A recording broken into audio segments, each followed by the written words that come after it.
The derelict station, the salvage vessel Eternal Drift, emerged from hyperspace at the edge of the terminus sector, its sensors immediately detecting the massive derelict station floating in the void. Captain Crix adjusted his forearms across the control panel, his crystalline eyes reflecting the ghostly image of the abandoned human structure. The Vorian salvage crew had been searching for valuable wreckage for 3 standard cycles, but nothing had prepared them for this discovery. The station was enormous, easily the size of a small moon, its hull scarred by decades of micrometeorite impacts and cosmic radiation. What struck Crix most was the design philosophy. Where Vorian architecture emphasized flowing curves and organic shapes that mimicked their homeworld's natural formations, this human construct was all sharp angles and brutal efficiency. Every surface served a purpose, every structure built with redundancy in mind. It was ugly by Vorian standards, yet there was something compelling about its stark functionality. Sub-Commander Zelf materialized beside him, her translucent form shimmering with nervous energy. The Vorians were beings of pure energy contained within crystalline shells, and their emotions literally colored their appearance. Currently, Zelf glowed with the amber hue of uncertainty mixed with excitement. Captain, the preliminary scans show the station has been abandoned for at least 15 solar rotations. The power core is still partially functional, operating at approximately 12% capacity. There may be significant salvage opportunities here. Crix considered the information carefully. Humans had vanished from this sector 20 years ago during the Great Evacuation, when their colonies had mysteriously pulled back to their core systems. The official explanation had been resource consolidation, but rumors persisted of something more sinister. Some said the humans had encountered something in deep space that frightened even them. Others claimed they were preparing for a war that never came. Whatever the truth, they had left behind stations like this one, monuments to their brief but intense expansion into the frontier. Prepare a boarding team, Crix commanded, his voice resonating through the ship's energy field. Standard salvage protocols. Check for automated defenses and biological hazards. The humans were known for their paranoia. They rarely left anything completely UNDEFENDED. That the boarding party consisted of 6 Vorians, each specialized in different aspects of salvage operations. They approached the station through what appeared to be a cargo bay, its massive doors frozen open like the mouth of some ancient beast. Inside, the artificial gravity was still partially functional, creating pockets of normal gravity interspersed with areas of complete weightlessness. It was disorienting, even for beings accustomed to operating in 3 dimensions. The interior was a maze of corridors and chambers, each one telling a story of hasty evacuation. Personal belongings lay scattered in crew quarters, meals half-eaten. In the mess hall, experiments abandoned mid-process in the laboratories. It was as if the entire population had simply vanished in the middle of an ordinary day. The Vorians moved carefully through the station, their energy forms allowing them to sense electromagnetic signatures and avoid potential hazards. It was Specialist Yorin who made the discovery. Deep in the engineering section, surrounded by a fortress of improvised barricades and jury-rigged defensive systems, they found her. A human, alive after all these years, working frantically at a console, surrounded by hundreds of monitoring screens. She was thin to the point of emaciation, her hair gone gray, despite what appeared to be a relatively young age by human standards. Her clothes were a patchwork of repairs, and her hands were covered in scars from years of desperate maintenance. Sarah Walsh looked up from her work as the Vorians entered, and for a moment, neither species moved. The Vorians had been taught that humans were dangerous, unpredictable creatures driven by emotion rather than logic. Their history was filled with violence, their expansion into space marked by conflict with almost every species they encountered.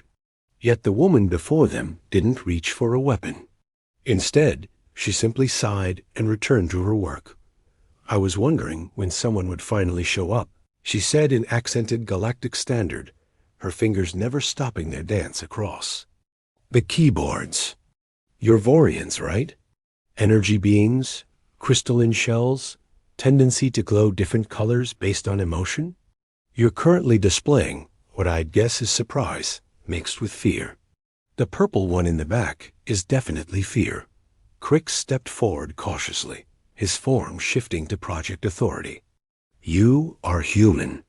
This station has been abandoned for 20 standard years. How are you still alive? Sarah laughed, but there was no humor in it. Alive might be a generous term. Existing would be more accurate. She gestured to the screens around her. I'm the station's chief engineer. Or was, before everyone else left. Someone had to stay behind to keep the containment fields operational. Containment fields? Zelth's form flickered with alarm. What are you containing? The human finally stopped, typing and turned to face them fully. For the first time, Crix could see the exhaustion etched into every line of her face. About 16 years ago, this station was conducting experiments in exotic energy manipulation. We were trying to develop a new form of faster-than-light communication. The experiment worked, technically. We successfully opened a dimensional rift. The problem was what came through. She gestured to one of the monitors, which showed a view of the station's core. In the center was a sphere of absolute darkness, surrounded by layers upon layers of energy fields. It's a dimensional parasite, something from a universe where the laws of physics are fundamentally different from ours. It feeds on energy, any kind of energy. Thermal, electrical, nuclear, even the binding forces that hold atoms together. If it ever breaches containment, it will consume everything in its path. Stars, planets, entire systems would be devoured. The Vorians recoiled in horror, their forms blazing with the white light of pure terror. Such a thing was beyond their comprehension. Their own technology was based on energy manipulation. They were essentially living energy. To encounter something that fed on energy itself was like discovering a predator specifically designed to hunt them. Why did you not destroy it? Crix demanded, fighting to keep his own fear under control. Sarah's expression was grim. Can't. Any attempt to destroy it just feeds it. Energy weapons make it stronger. Physical impacts are absorbed and converted. Even trying to jettison it into space or a star would just give it more fuel. The only thing keeping it contained is a carefully balanced set of fields that create a null energy zone around it. It's been slowly growing stronger, adapting to the containment. I've had to continuously modify the fields to keep ahead of its evolution. She turned back to her console, pulling up displays showing power consumption over the years. When the evacuation order came, I volunteered to stay behind. Someone had to maintain the containment, and I was the only one who understood the system well enough to keep it running. The plan was to send a relief team within 6 months. That was 20 years ago. The weight of her words settled over the Vorians like a physical force. This human had spent 2 decades alone, fighting a battle against an incomprehensible threat, abandoned by her own people and forgotten by the galaxy. It defied everything they had been taught about human nature. This wasn't the act of a savage or a destroyer. This was sacrifice on a scale they could barely comprehend. Your power reserves. Zelth observed, studying the readouts. They're critically low. How much longer can you maintain containment? Sarah's fingers flew across the keyboard, running calculations she had probably run thousands of times before. At current consumption rates, maybe 3 months. I've been cannibalizing non-essential systems for years. I've stripped everything I could, converted the entire station into one giant containment system. But there's nothing left to sacrifice. When the power fails, the containment fails. Then we must evacuate you immediately, Crix stated. We'll alert the Galactic Council about the threat. The human shook her head. Can't leave. The containment system requires constant adjustment. The parasite learns, adapts. Every few hours, I have to modify the field harmonics to prevent it from finding a weakness. It's like playing a chess game where your opponent gets smarter with every move. The moment I leave, it wins. She pulled up another display, this one, showing field fluctuations over time. Look at this pattern. See how it tests the containment every 43 minutes? It's learned the maintenance cycle. And here, where it nearly breached 17 days ago, it had figured out how to create a resonance cascade in the fields. I barely caught it in time. This isn't just some mindless entity. It's intelligent, patient, and it's been studying my methods for 20 years. The Vorians exchanged glances, their forms flickering with a complex mix of emotions. They had come here seeking salvage, expecting to find nothing but dead metal and abandoned technology. Instead, they had found something far more valuable and terrifying. They had found a human who embodied everything their species claimed to be but rarely demonstrated: unwavering duty, impossible courage, and a willingness to sacrifice everything for others. Asterisk. Against all odds, Captain Crix studied the containment system schematics with growing dismay. The human engineer had done the impossible, maintaining a jury-rigged containment field with failing equipment for 2 decades. But the mathematics were undeniable. The power core was dying, and when it failed, the dimensional parasite would be free to consume everything in its path. The nearest inhabited system was only 3 light years away. At the rate the entity could potentially expand, it would reach them within a decade. There must be a solution, Zelf insisted, her form pulsing with desperate hope. Perhaps we could transport the entire containment system to a dead system, somewhere uninhabited. Sarah shook her head wearily. She had clearly considered every option over her years of isolation. The containment field is integrated into the station's superstructure. Moving it would require shutting it down for at least 6 hours. The parasite would breach in less than 6 minutes without active containment. Besides, even if we could move it, we'd just be delaying the inevitable. Eventually, it would break free and start consuming. Crix found himself studying the human with newfound respect. Her mind was still sharp, despite 2 decades of isolation, her determination unbroken despite the hopelessness of her situation. This was not the savage destroyer his people had been warned about. This was something else entirely, something that challenged every preconception he had held about humanity. Show me your power distribution network, Crix commanded, moving to one of the auxiliary consoles. Sarah raised an eyebrow, but complied, pulling up a 3-dimensional map of the station's power grid. It was a masterpiece of improvisation, with power rerouted through dozens of unconventional pathways, backup systems converted to primary feeds, and emergency batteries daisy-chained in configurations that should have been impossible. This is insane, Yorin exclaimed, his form flickering with disbelief.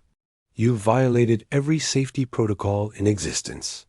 These power couplings should have failed years ago. They did fail, Sarah replied matter-of-factly. I rebuilt them using components from the food processors, life support systems, and even the waste recycling units. That coupling there is made from the station's original water purification system. The one next to it used to be part of the artificial gravity generator. When you can't follow the rules, you make new ones. Crix was beginning to understand something fundamental about humans. They didn't just adapt to impossible situations. They thrived in them, where other species would accept defeat. Humans seemed to treat physics itself as a suggestion rather than a law. It was simultaneously terrifying and magnificent. Your ship, Sarah said suddenly, turning to face Crix. What's its power output? The Eternal Drift uses a standard Vorian energy matrix, Crix replied. Approximately 700 terawatts at peak. Output, Why? Sarah's eyes lit up with something Crix hadn't seen before. Hope. That's 3 times what this station had when it was fully operational.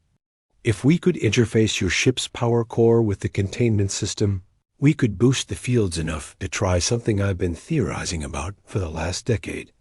She pulled up a new set of calculations, equations flowing across the screen, faster than the Vorians could follow. The parasite exists in a state of dimensional flux, partially in our universe and partially in its own. That's what makes it so dangerous, but also potentially vulnerable. If we could generate a powerful enough inverse phase field, we might be able to push it fully back into its own dimension and seal the rift behind it. Zelf studied the equations, her crystalline form brightening with understanding. This could work, but the power requirements would burn out our matrix in minutes. We'd be stranded here. Better stranded than dead, Yorin observed. Or worse, converted into fuel for that thing. Sarah was already moving, gathering tools and equipment. With renewed energy. I'll need to modify the containment field generators to handle Vorian energy patterns. Your power signature is completely different from human technology. It's cleaner, more refined, but also more volatile. We'll need to create buffer systems to prevent cascade failures. The next hours were a blur of activity. Sarah worked with a focus that bordered on manic, her hands moving with practiced efficiency despite their scars and tremors. The Vorians found themselves drafted as assistants, their energy forms allowing them to work inside conduits and systems that would have been inaccessible to physical beings. It was surreal, watching this lone human-directed team of aliens in a desperate attempt to save not just themselves, but potentially the entire galaxy. As they worked, Sarah talked, perhaps needing the sound of voices after so many years of silence. She told them about Earth, about human colonies, about the dreams that had driven their species to the stars. She spoke of the families the crew had left behind during the evacuation, of the friends she would never see again, of the life she had sacrificed to keep vigil over this cosmic horror. The Vorians listened and found their perceptions shifting. Humans weren't the monsters they had been taught to fear. They were simply beings who refused to accept limitations, who would throw themselves against impossible odds rather than surrender. It was a form of insanity, perhaps, but it was also magnificent. Connection established, Jorin announced from inside the main power conduit. The interface is stable, but I'm reading some unusual resonance patterns. That's expected, Sarah replied, not looking up from her work on the field generators. Vorian energy has a natural harmonic that human technology lacks. We're going to use that to our advantage. The parasite has adapted to human energy signatures over 20 years. It won't be prepared for something completely different. As the modifications neared completion, Sarah gathered everyone in the control room. She looked each of them in the eye, her expression grave. What we're about to attempt has a roughly 30% chance of success. If it fails, the backlash will probably destroy the station and free the parasite. I need you all to understand, before we proceed. Krix spoke for his crew, his form solidifying with determination. We understand the risks. We also understand what you've sacrificed to keep this threat contained. The Vorian people have misjudged humanity. You have shown us that courage exists in many forms. Sarah smiled, the expression transforming her worn features. Well then, let's see if we can make physics cry uncle one more time. The activation sequence began with a low hum that seemed to vibrate through the very structure of the station. The Eternal Drift's power core roared to life, channeling energy through the improvised conduits Sarah had created. The containment field around the dimensional parasite blazed with newfound strength, shifting from pale blue to brilliant white. The parasite responded immediately, sensing the change in its prison. It lashed out with tendrils of pure entropy, testing the reinforced barriers with an intelligence that was alien and malevolent. The monitors showed it pulling energy from dimensions beyond human understanding, growing stronger with each passing second god. It's adapting faster than projected, Sarah announced, her fingers flying across multiple keyboards simultaneously, increasing inverse phase amplitude. Yorin, I need you to manually adjust the harmonic stabilizers in Junction 7. The Vorian specialist didn't hesitate, diving into the energy stream despite the danger. His crystalline shell began to crack under the strain, but he held his position, making the necessary adjustments even as his form began to fragment. Power drain at 60%. Zelf reported. 70, 80. Captain, our core is approaching critical overload.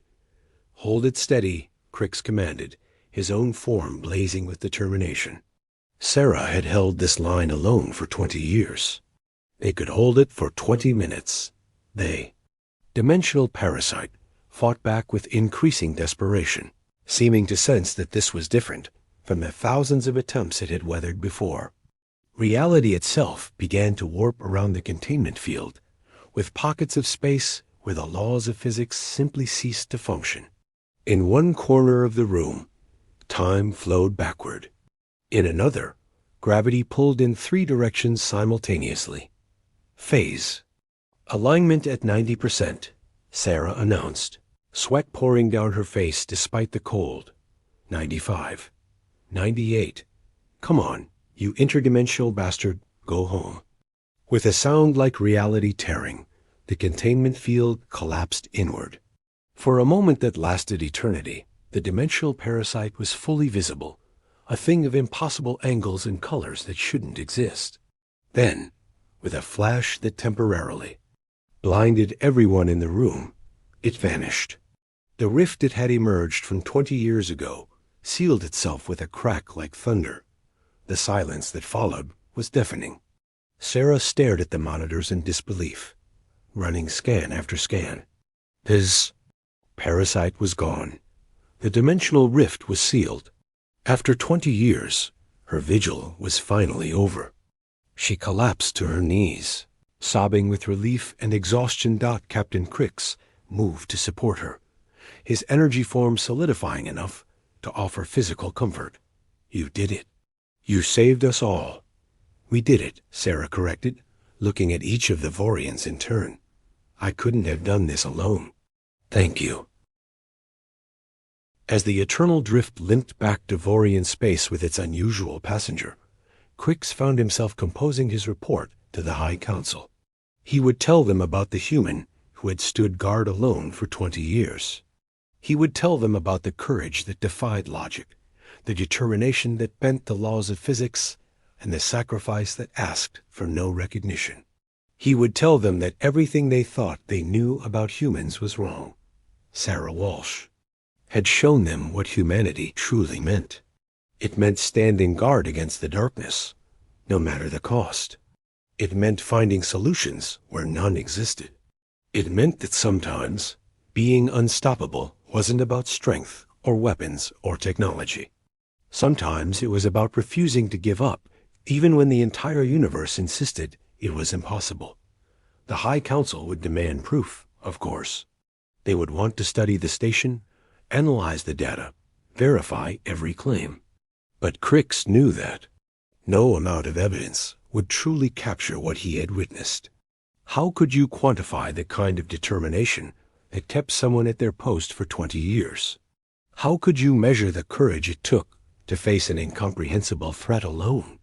As Sarah Walsh slept in the medical bay, finally able to rest, after 2 decades of vigilance, the Vorian crew stood guard over her. It was the least they could do for the human who had saved them all. She had shown them that humans weren't the monsters of legend. They were something far more powerful. They were unstoppable, asterisk,